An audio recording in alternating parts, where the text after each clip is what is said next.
প্রিয় বন্ধুরা, চারটি জিনিস যদি হতো আর চারটি জিনিস যদি না হতো তাহলে কত ভালো হতো, তাই না? সেই চারটি জিনিস কি, চলুন জেনে আসি।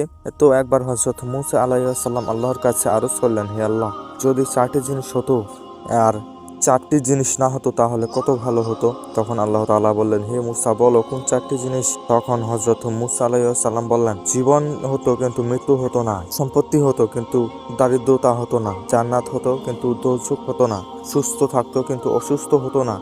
তখন গায়েব থেকে আওয়াজ এলো আর বলল, যদি জীবন হতো আর মৃত্যু না হতো তাহলে আমার দিদার কে করতো? যদি সম্পদ হতো ও আর দরিদ্রতা না হতো তাহলে আমার শুকরিয়া আদায় কে করত?